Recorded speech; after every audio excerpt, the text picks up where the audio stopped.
성경 말씀 함께 보겠습니다. 성경 말씀은 구약성경 에레미야서 제15장 15절에서부터 21절 말씀입니다.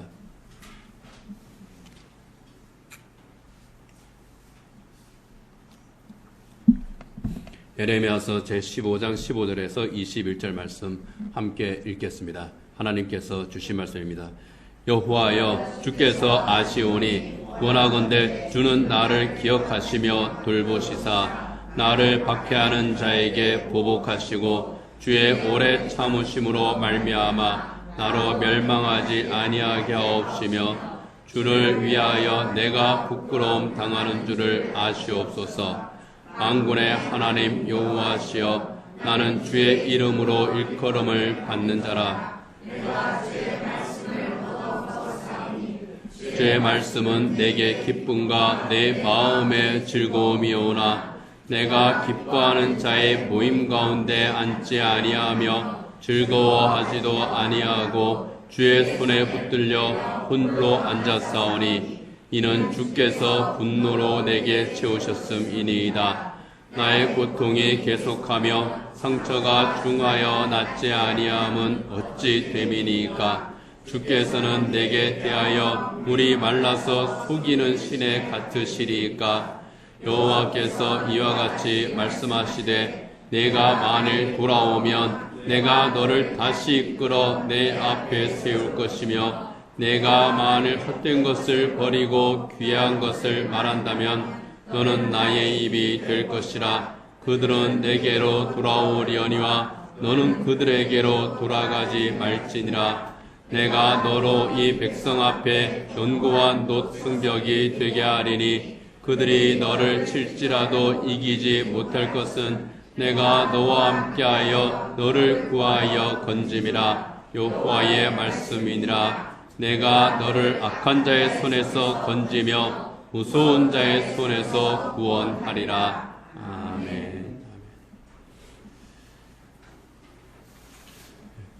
오늘 예배전 찬양 때에 우리가 처음 부르는 찬양을 한번 배웠습니다. 새로운 찬양도 배우고 하면서 또 우리가 시대에 뒤떨어지지 않는 것도 중요합니다. 그렇지만 또 우리는 또 오래된 찬양에도 많은 은혜를 받죠. 하늘문이 열리면 노래할 이유 있네, 이러한 그 오래된 찬양이 있습니다. 가사가 이렇습니다. 하늘문이 열리면 노래할 이유 있네. 놀라운 일 그곳에 있으니 노래할 이유 있네. 그의 곁에 있으면 노래할 이유 있네. 밤낮으로 노래 부르리 온종일 즐거운 노래를. 하늘문이 열리면 주님이 그곳에 계시고 또 주님이 계신 그곳에서 나는 노래할 것밖에 없다. 내가 노래할 이유는 주님이 그곳에 계시기 때문에, 내가 주님을 만나기 때문에, 그래서 나는 온종일 노래를 부른다. 이런 신앙 고백적인 찬양입니다. 하늘문이 열린다는 것, 그것은 실제로 저 하늘이 갑자기 열리는 그러한 거, 이단적인 그런 것이 아니라 하늘 보좌 앞에 내가 나가는 것을 말합니다. 주님 앞에 내가 서는 것을 말합니다. 그래서 하늘문이 열리면 찬양할 이유도 있지만 기도할 이유도 있습니다. 하늘문이 열리면 하나님 앞에서 내가 기도할 수 있기 때문입니다. 그리고 기도할 때에 놀라운 일이 일어나기 때문입니다. 오늘 그 놀라운 일을 체험한 믿음의 사람의 기도, 정말 탈진한 가운데 있었던 한 사람의 기도를 오늘 우리가 함께 묵상하면서 은혜를 나누도록 하겠습니다. 이 기도의 주인공은 바로 에레미야입니다. 에레미야는 위대한 믿음의 사람 가운데 하나입니다. 에레미야의 별명은 눈물의 선지자입니다.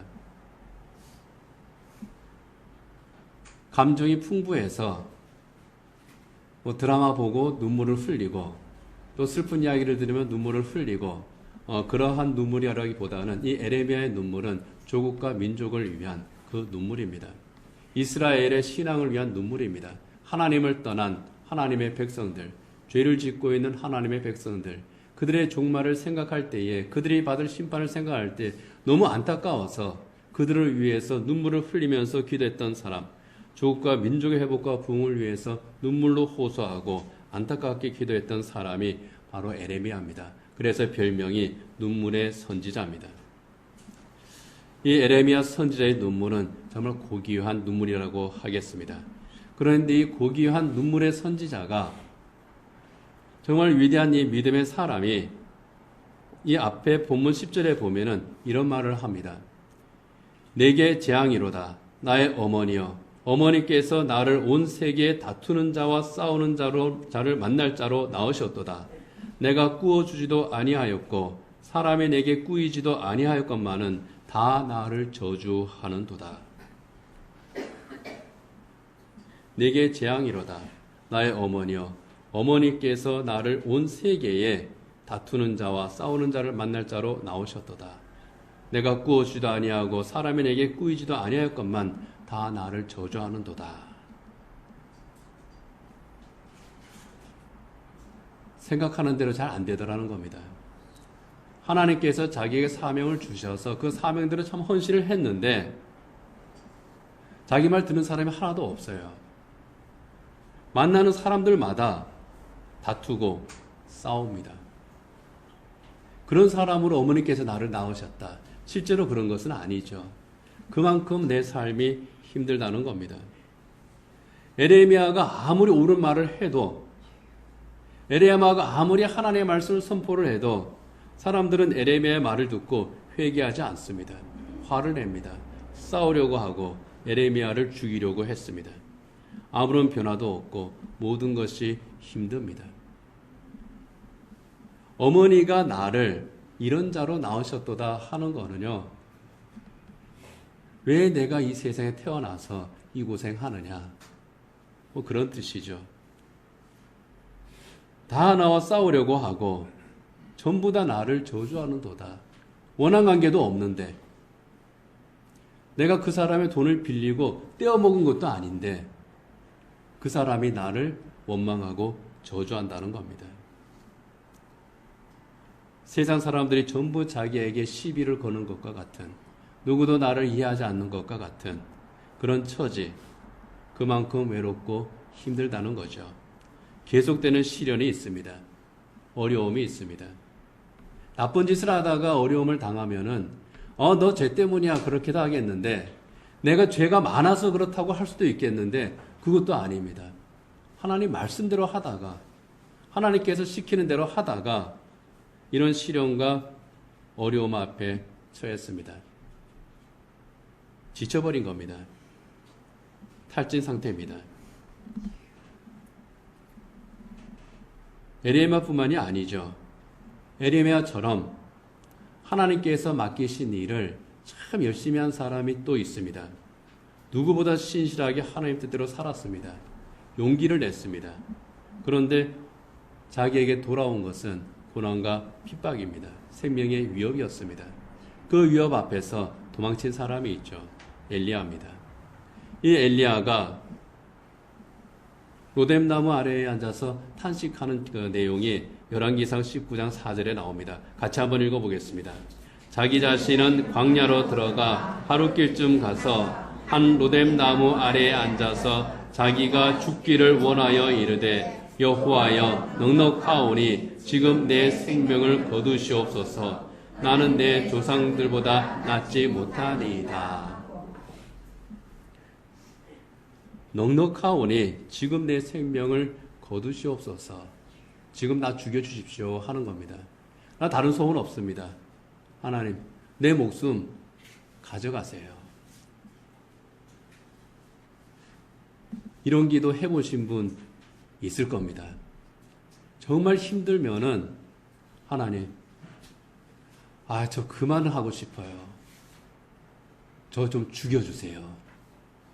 그런 그 기도 하신 분들 있을 겁니다. 뭐 엘리야도 했는데, 에레미야도 내 엄마가 왜 나를 낳았습니까? 기도했는데 뭐 그런 기도 할 수 있죠. 아무리 위대한 믿음의 사람이라고 할지라도 고난과 시련이 계속되면 이게 누적이 돼요. 데미지를 입습니다. 그 상처가 하나씩 하나씩 쌓이고요. 넘어져요. 그것이 사람입니다. 그러다가 오늘 본문의 에레미야처럼, 그리고 또 한 명의 위대한 믿음의 사람 욥처럼, 내 어머니가 왜 나를 낳으셨습니까? 욥은 그랬잖아요. 내가 태어난 그날을 내가 저주합니다. 저는 아직까지 제 생일을 저주하지 않았거든요. 그런 말 한 적은 있어요. 어머님이 나를 낳아가지고 고생하게 만들어요. 철없을 때. 뭐 철없을 때 그런 소리들이 이제 하잖아요. 그런데 욥이나 에레미야가 하는 것은 철없는 사람의 소리가 아니에요. 하나님, 나 정말 힘들어요 하는 소리입니다. 엘리야도 마찬가지입니다. 하나님, 나 정말 힘듭니다. 탈진한 사람, 정말 막다른 그 코너에 몰린 사람이 하는 그러한 하나님, 사실은 하나님 저 좀 살려주세요 하는 그런 비명이죠. 에레미야는요, 하나님께서 하라고 하시는 대로 이스라엘 민족의 죄를 지적하고 그들이 받을 심판에 대해서 경고하라고 하셨을 때에 그대로 했어요. 사람들한테 원한을 살릴 안 했습니다. 자기 스스로가 말합니다. 나는 누구보다 경건하고 나는 철저하게 하나님의 말씀에 순종했을 뿐입니다. 그런데 사람들은 나를 미워라 하고 심지어 나를 저주까지 합니다. 얼마나 힘들겠습니까? 얼마나 억울하겠습니까? 공부 안 하고 시험 망치면 덜 억울하죠. 공부 열심히 했는데 시험 망쳤어요. 얼마나 억울합니까? 누구보다 열심히 일했는데 실패했어요. 얼마나 억울합니까? 그 낙심과 상실감입니다. 오늘 본문은 바로 그러한 정황에 있는 에레미야의 기도, 에레미야의 탄식에 대해서 하나님께서 주시는 응답입니다. 에레미야가 기도하고 하나님께서 응답하시는 겁니다. 먼저 에레미야가 탄식 가운데에서 자기의 마음을 하나님 앞에 털어놓죠. 기도가 그런 거예요. 하나님께서 우리에게 원하시는 기도는 격식을 갖춘 기도. 물론 공중예배 때 하는 기도는 격식을 갖추어서 기도합니다. 그러나 우리가 하나님 앞에서 우리 기도 골방에서 하나님 앞에 드리는 기도, 그거는 그냥 하나님 앞에 털어놓는 거예요. 있는 그대로 털어놓는 겁니다. 기승전결이 있으면 좋겠죠. 그냥 되는 대로 털어놓으면 되는 겁니다. 그러다 보면은 하나님께서 이렇게 또 다 잡아주셔요. 자, 먼저 에레미야가 하나님 앞에 어떤 마음을 털어놨는지 우리가 같이 한번 보겠습니다. 15절입니다. 같이 읽겠습니다.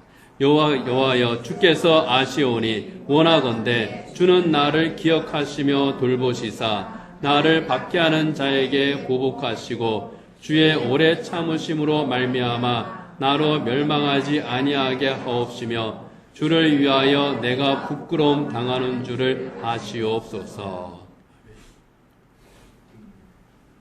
나를 박해하는 자에게 좀 보복도 해주시고 나로 멸망하지 않게 하시고 내가 주님 때문에, 하나님 때문에 얼마나 또 힘든지 하나님 좀 알아주십시오. 그러면서 뭐라 그럽니까? 나를 기억하시며 돌봐주십시오. 나를 기억하시며 돌봐주십시오.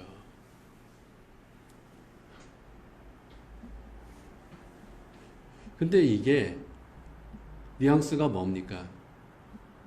나 좀 위로해 주세요가 아니고 뭡니까? 하나님 저 나쁜 놈 좀 패해주세요. 그런 거잖아요. 쉽게 말하면. 아, 저 못된 놈 저거 하나님 좀 혼 좀 내주세요. 제가 얼마 전에 눈 뜨고 코 베인 일을 한 번만 당했거든요. 그런 일이 이제 있습니다. 아, 얼마나 지금도 이제 그 생각하면은 돈이 아까워 죽겠어요. 아이고, 내가 저런 인간한테 내가 이걸 뜯기다니. 근데 뭐 자세한 내용은 얘기할 필요는 없을 것 같아요. 교회 앞에서 일어난 어떤 일 때문에 괜히 그 인간이 교회 욕하고 다닐까봐. 그래서 미운 놈 떡 하나 더 주는 심정으로 그래 너 원하는 대로 내가 다 해주마 하고 처리를 했는데 아이고 그 다음부터 생각할 때마다 아이고 내가 조금 덜 줘도 되는 건데 아이고 내가 좀 냉정하게 해도 되는 건데 그러면서도 아유 오죽하면 이제 그러고 살겠나 그러면서도 하나님 저 인간 좀 가다가 좀 무슨 일 좀 뭐 그런 비슷비슷한 생각 들어요 솔직히요.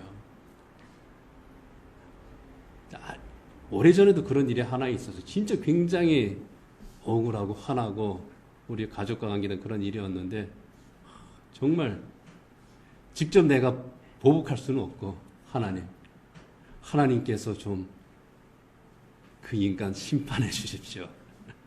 꽤 오래전에 그런 적도 있습니다. 그겁니다. 하나님이 좀 갚아주세요. 그런 기도할 때가 저도 있었는데 근데 저보다 믿음이 좋으셔서 안 할 수도 있겠지만 그런 기도 하시는 분도 있을 거라고 생각은 합니다. 혹시 이런 기도 하지 않습니까? 하나님, 저 교회 잘 다니잖아요. 난 다른 사람들보다 참 선하게 살고 있지 않습니까? 나 열심히 살잖아요. 그런데 내가 왜 이런 황당한 일을 당해야 되죠? 내가 왜 저런 인간들한테 내가 이렇게 무시를 당하고 피해를 입어야 되죠? 왜 내가 예수 믿는다는 이유 하나만으로 이렇게 그냥 수모를 겪어야 되죠? 하나님, 나 정말 이유 없이 나를 괴롭히고 힘들게 하는 저 사람들이 있지 않습니까? 하나님, 좀 심판 좀 해주세요. 너무 속상하고 억울해서 그렇게 탄식하고 화내고 그렇게 기도하지 않습니까? 바로 그런 뉘앙스입니다. 그 마음으로 자기의 억울함을 하나님 앞에서 계속 또 토로합니다. 16절이야 17절 같이 한번 보겠습니다. 만군의 하나님 여호와시여, 나는 주의 이름으로 일컬음을 받는 자라. 내가 주의 말씀을 얻어먹었사오니 주의 말씀은 내게 기쁨과 내 마음의 즐거움이오나 계속 이어서요. 내가 기뻐하는 자의 모임 가운데 앉지 아니하며 즐거워하지도 아니하고 주의 손에 붙들려 홀로 앉았사오니 이는 주께서 분노로 내게 채우셨음이니이다. 아멘.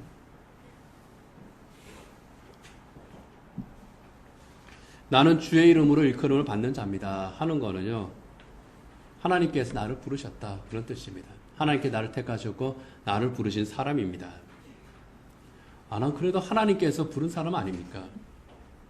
내가 기뻐하는 자의 모임 가운데 앉지 않았다고 하는 거는요, 여기 기뻐하는 자는 내가 기뻐하는 자 이렇게 번역을 해놓으니까 약간 우리가 좀 헷갈리는 건데, 기뻐하는 자는 여기는 죄와 쾌락을 기뻐하는 자들, 좀 더 이제 직역을 하게 되면 음주 가무를 즐기는, 쾌락을 즐기는 그러한 사람들의 모임 가운데 내가 앉지 않았습니다. 나는 죄와 쾌락을 즐기는 자들, 그들과 나는 거리를 둔 사람입니다. 난 경건하다 그런 뜻입니다. 그리고 주께서 분노로 내게 채우셨다 하는 거는요, 이 안에 분노가 막 치밀어 오르는데 이거 하나님께서 나한테 이것을 막 쌓이게 하셨다 그런 뜻이 아니라 죄에 대한 거룩한 분노입니다. 난 죄를 미워하는 사람이라는 거예요. 죄를 미워하고 죄의 자리에 가지도 않습니다. 하나님께서 나를 부르셨고 나는 하나님 부르심에 순종하고 나는 누구보다 하나님의 말씀을 사랑하고 주의 말씀을 얻어먹었고 주의 말씀이 내 기쁨과 내 마음의 즐거움이었으니까 얼마나 하나님의 말씀을 사랑합니까?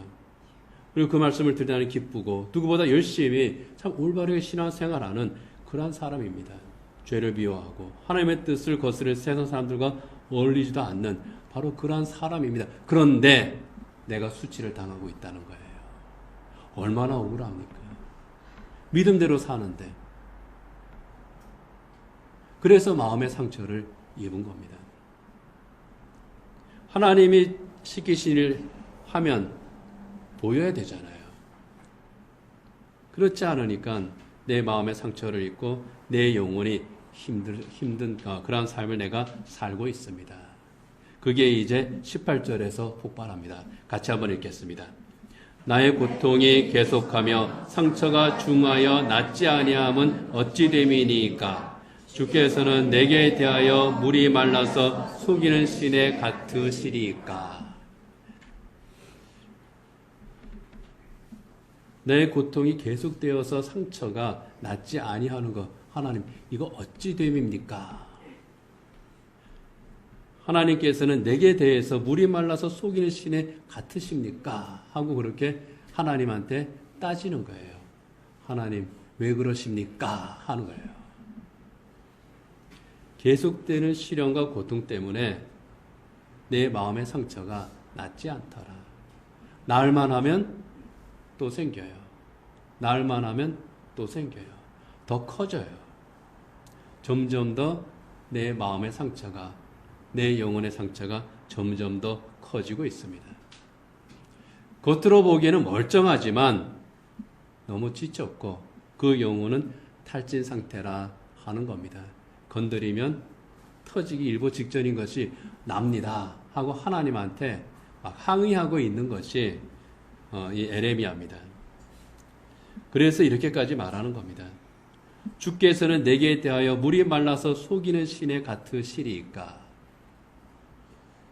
여기 속이는 시내라고 하는 거는요, 멀리서 보면은 시내예요.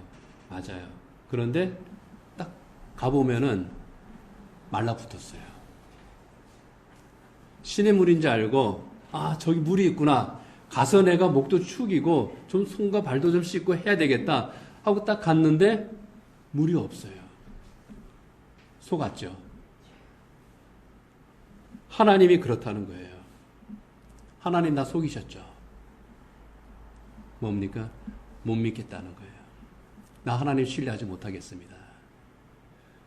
천하의 에레미야가, 이 위대한 믿음의 사람 에레미야가 하나님 앞에서 이러고 있는 겁니다. 우리가 알던 에레미야하고는 다르죠. 그만큼 자기가 힘들다. 하나님 말씀대로 했는데, 주 뜻대로 산다고 살았는데, 믿음대로 내가 여기까지 왔는데, 하나님 도대체 나한테 있는 게 뭡니까? 보는 사람들마다 다 나를 미워하고, 나를 싸우자 그러고, 나를 죽이려고 들고, 회개하고자 하는 것은 전혀 보이지도 않고, 내 인생에 남은 게 도대체 뭡니까? 하나님 나 사기쳤어요? 뭐 그런 거하고 비슷하다고 할 수도 있죠. 믿음의 사람 입에서 나오는 말이라고 하기에는 너무 엄청난 그러한 말입니다. 나 하나님 신뢰 못하겠습니다. 우리 중에 누군가가 이런 말을 하면은 우리는 어떻게 반응하겠습니까? 만약 저희 집 애가 저한테 하나님 나 이제 더 이상 못 믿겠어. 하나님 나를 너무 실망 많이 시켰어. 이런 식으로 저한테 얘기를 하면 제가 뭐라 그러겠습니까? 왜 믿음 없는 말을 하니? 그런 말 하면 안 돼. 그건 시험에 든 거야. 그러고 그렇게 말하고 싶지만 또 막상 그렇게 못해요. 살살 어떻게든 좀 달래겠죠. 그러면서 하나님 앞에서 어떻게 합니까? 하나님, 내 딸이 시험에 들었습니다. 이제 기도를 하겠죠. 시험에 든다고 하는 생각을 먼저 할 거예요. 그 사람 믿음이 먼저 걱정될 겁니다. 사실은 내 믿음이 하나님 보시기에는 내 믿음이 더 걱정될 텐데. 그리고 나한테 만약에 그런 생각이 들면 내가 믿음이 없구나. 그러면서 또 낙심할 것 같습니다. 그런데 하나님은 다르시죠. 다르게 반응을 합니다. 19절에 보면은요, 하나님 에레미야를 향해서 이렇게 말씀하십니다. 같이 읽겠습니다. 여호와께서 이와 같이 말씀하시되 내가 만일 돌아오면 내가 너를 다시 이끌어 내 앞에 세울 것이며 내가 만일 헛된 것을 버리고 귀한 것을 말한다면 너는 나의 입이 될 것이라. 그들은 내게로 돌아오려니와 너는 그들에게로 돌아가지 말지니라. 아멘. 에레미야 탄식과 원망 다 들으신 다음에 하나님께서 말씀하신 그 첫 마디는 돌아오라 하는 거예요. 내게로 돌아와. 내게로 돌아와. 그들에게 돌아가지 말고 내게로 돌아와. 돌아오라고 하는 거는요, 회복의 사인입니다. 에레미야가 지금 탈진했지만, 그리고 너무나도 힘들어서 하나님 앞에 하소연하는 것이지만 실제로는 시험에 든 게 맞잖아요. 하나님의 말씀을 선포할 그 입에서 하나님을 향한 원망의 말이 나오고 있잖아요. 하나님의 백성을 다시 돌아오라고 호소하는 그 에레미야의 마음에 그들을 향한 미움의 마음이 들어왔잖아요. 그래서 하나님께서 에레미야에게 먼저 말씀하십니다. 너 내 앞에 다시 돌아와. 헛된 것을 버리고 돌아와.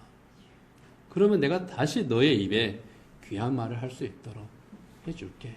너를 회복시켜 줄게. 다시 너가 그들에게 돌아가지 않도록 해줄게. 그런 말입니다. 에레미야의 상한 심령을 보듬어 주시는 거예요. 하나님 품에 그냥 안아주시는 겁니다.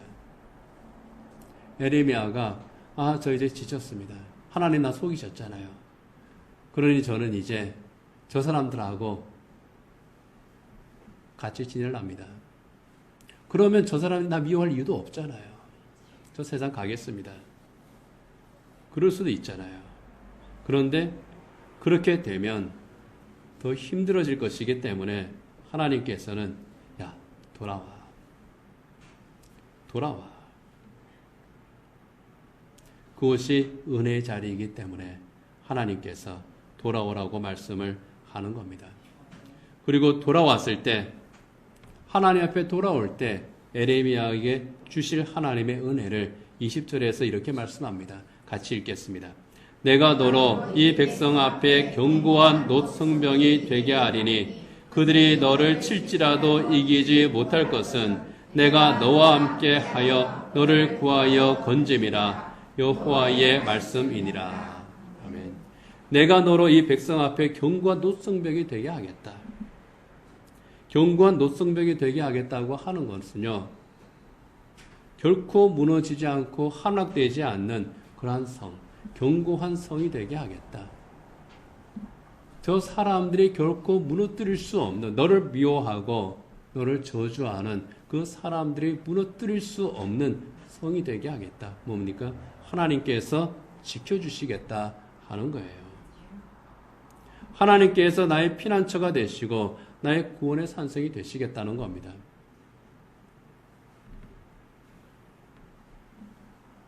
너가 지금 힘들어서, 너가 지금 지쳐서, 너가 외로워서, 그래서 이제 포기하고 떠날래?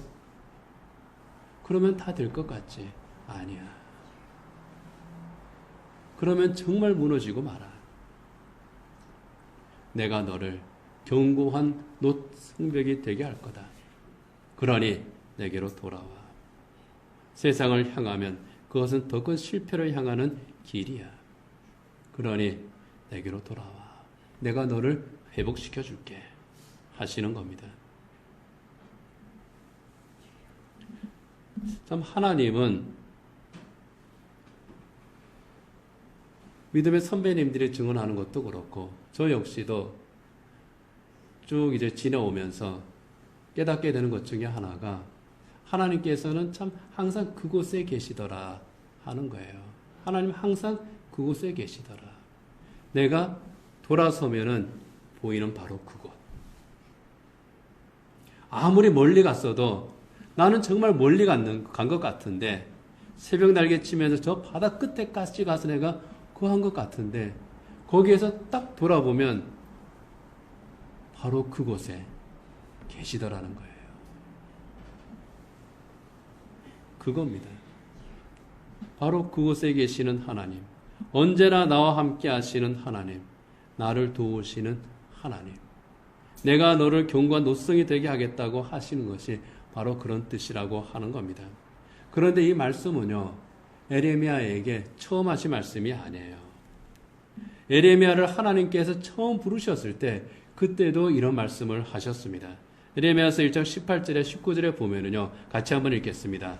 보라, 내가 오늘 너를 그 온 땅과 유다 왕들과 그 지도자들과 그 제사장들과 그 땅 백성 앞에 견고한 성읍, 쇠기둥, 놋성벽이 되게 하였은즉 그들이 너를 치나 너를 이기지 못하리니 이는 내가 너와 함께하여 너를 구원할 것임이니라 여호와의 말이니라. 내가 오늘 너를 놋성벽이 되게 하겠다. 에레미야를 처음 부를 때 하나님께서 주신 말씀이에요. 변함이 없으신 하나님. 에레미야가 스스로 너무 힘들어서 나 하나님 못 믿겠어요. 이 지경까지 왔어도 하나님께서는 아닌데 나는 너를 처음 불렀을 그때나 지금이나 나는 그대로인데 나는 그때 너를 노성벽이 되게 하겠다고 했고 지금도 너를 노성벽이 되게 할 것이고 앞으로 노성벽이 되게 할 것인데 지금 그들이 너를 치고 있어? 그래도 그들이 너를 이기지는 못해. 그들이 너를 미워하고 있어? 그러나 너를 쓰러뜨릴 수는 없어. 그들이 너한테 저주하는 말을 해? 그 저주가 너한테 이루어지지는 못해. 내가 너를 지키고 있잖아. 너가 할 일은 나에게 다시 돌아오는 거야. 때로는 우리가 힘들고 지치고 낙심하더라도 때로는 에레미야처럼 엘리야처럼 탄식하더라도 하나님은 묵묵히 들어주신다고 하는 겁니다. 그리고 말씀하셔요. 야, 돌아와. 내게로 돌아와. 돌아야 될 이유가 11절에 있습니다. 같이 읽겠습니다. 여호와께서 이르시되 내가 진실로 너를 강하게 할 것이요 너에게 복을 받게 할 것이며 내가 진실로 내 원수로 재앙과 환난의 때에 내게 강구하게 하리라. 아멘. 내가 진실로 너를 강하게 할 것이요 너에게 복을 받게 할 것이라고 말씀을 합니다. 하나님 앞에 돌아올 때 너 강하게 하고 너에게 복을 받게 할 거야. 그런데 여기에 강하게 한다고 하는 것은 힘이 세게 한다고 하는 의지가 굳세게 한다고 하는 그런 의미라기보다는 원문을 보면요 자유롭게 한다고는 그런 뉘앙스가 더 강합니다. 자유롭게 한다. 그것으로부터 벗어나게 하다 해방되게 한다. 그런 뜻입니다. 하나님께서 주시는 자유입니다. 절망으로부터 자유하게 하는 거예요. 분노로부터 자유하게 하는 겁니다. 상처로부터 회복해 하는 그 자유입니다. 하나님께서 우리에게 주신 그 선한 목적을 이루게 하시는 바로 그 자유입니다. 시련과 고난이 사람을 힘들게 하고 넘어지게 할 수는 있어도 그것이 사람을 옥죄게 하는 것처럼 보일지라도 하나님께 돌아갈 때에 하나님께서는 그 모든 것들로부터 자유하게 하신다는 겁니다. 자유하게 하시고 다시 회복시키시고 일으켜주시는 하나님이시라는 겁니다. 요한복음 8장 32절에 보면은 예수님께서 말씀하셨죠. 진리를 알지니 진리가 너희를 자유케 하리라. 여기에 진리는 구원의 복음입니다. 구원의 복음이 우리로 하여금 죄로부터 자유하게 합니다. 옛사람으로부터 자유하게 합니다. 고난으로부터 자유하게 합니다. 절망으로부터 자유하게 합니다.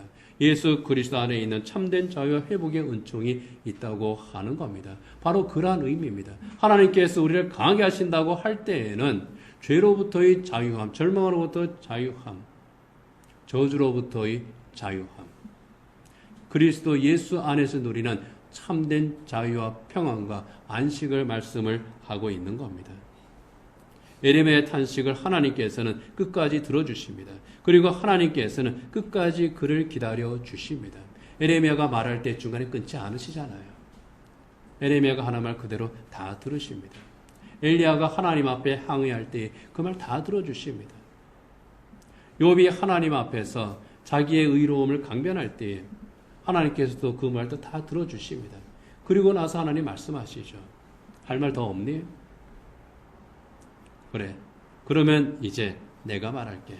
나에게 돌아와. 그 하나님 앞에 우리가 기도하는 겁니다. 때로는 다윗처럼 침상을 적시는 탄식의 기도를 하나님 앞에 우리는 드립니다.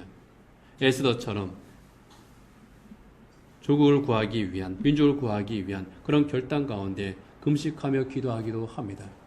엘리야처럼 무릎 사이에 머리를 이렇게 파묻고 간절하게 기도하기도 합니다. 오늘 본문의 에레미야처럼 진심으로 하나님 앞에 기도합니다. 그 모든 기도의 현장에서 하나님께서 기도를 들어주셨고 또 우리의 기도 또한 들어줄 줄 압니다. 여러분, 에레미야에게 하나님께서 회복의 은총을 베풀어 주신 것처럼 우리의 상처 입은 마음이 있습니다. 우리 안에 지친 영혼이 있습니다. 정말 힘겹게 살고 있는 그런 성도들이 있습니다.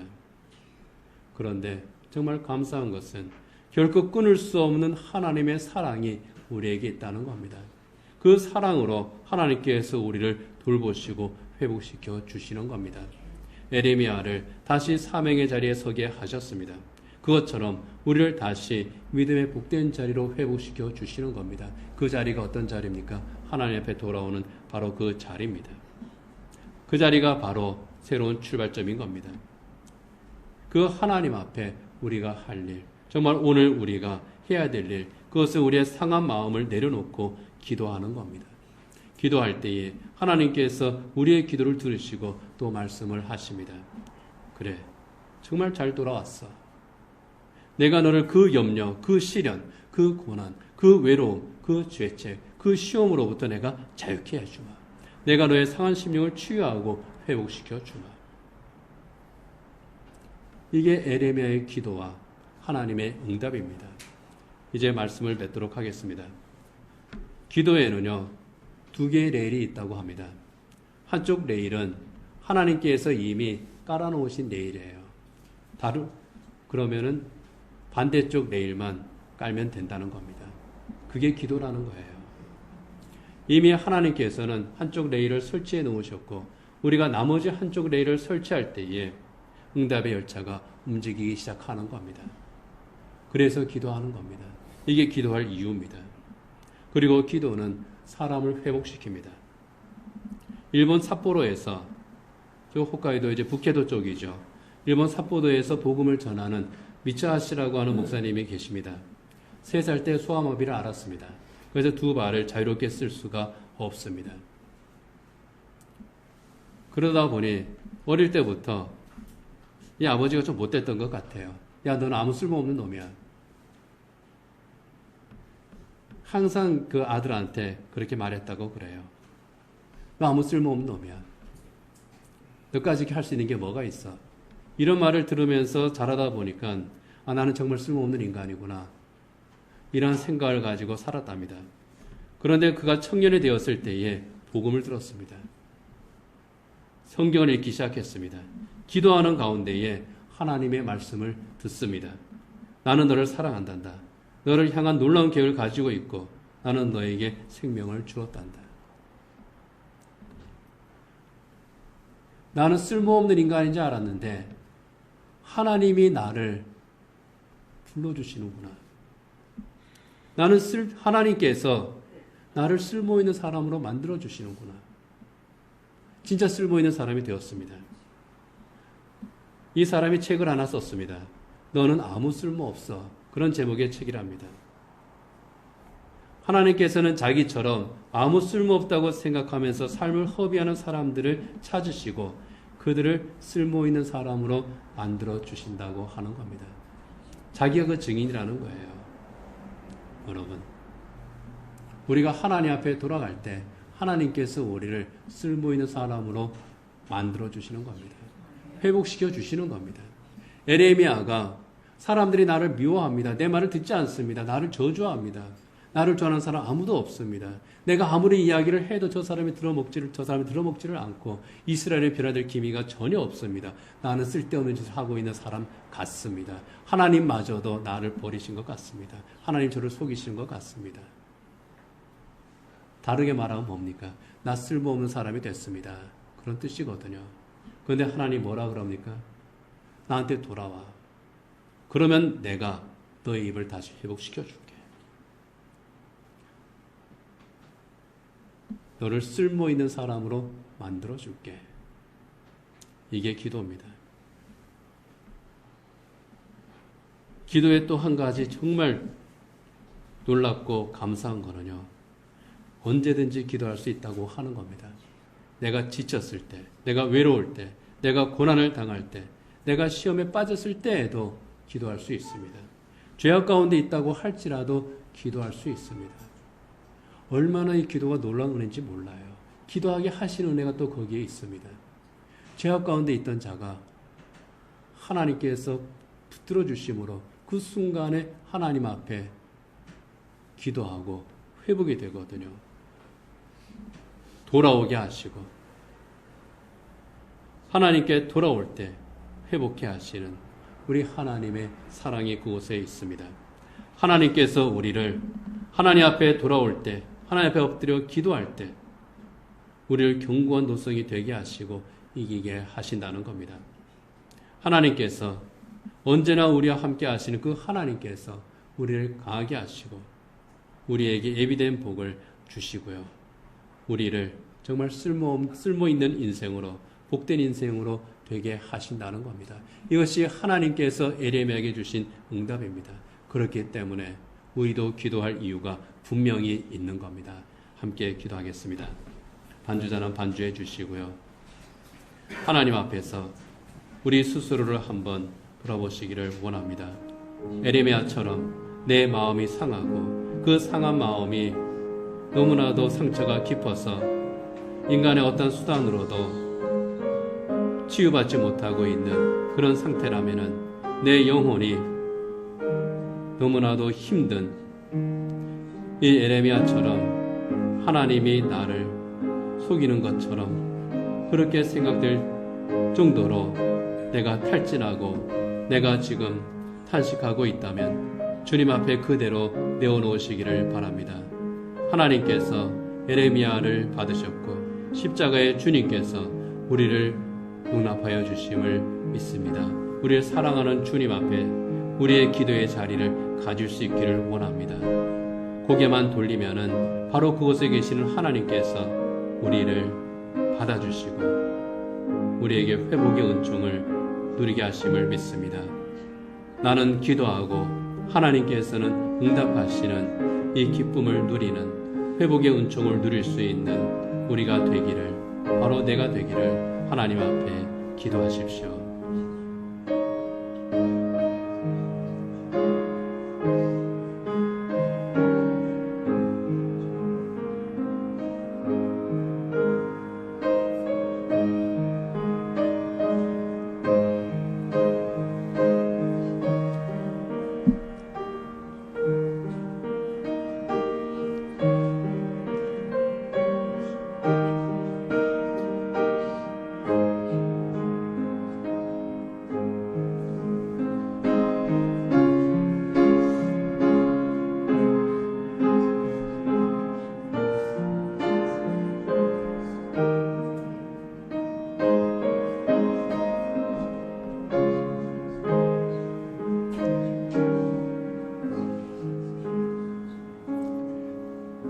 내 마음에 상처가 깊고 내 뼈가 녹을 정도로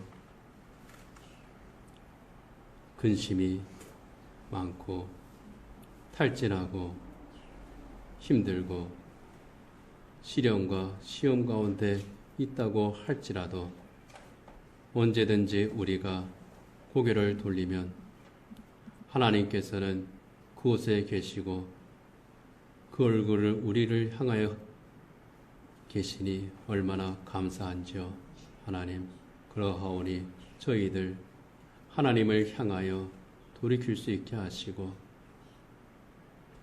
돌아서는 바로 그 자리에서 우리 하나님 앞에 무릎 꿇어 기도하게 하시고 그 기도에 응답하심으로 상한 심령이 치유받고 그 삶이 회복되는 쓸모없는 그런 우리의 삶이 쓸모 있는 그런 복된 삶으로 변하게 하시고 이 세상이 결코 이길 수 없는 하나님의 복된 사람이 될 수 있도록 주님께서 저희들에게 은혜를 내려 주옵소서. 예수님 이름으로 기도드립니다. 아멘.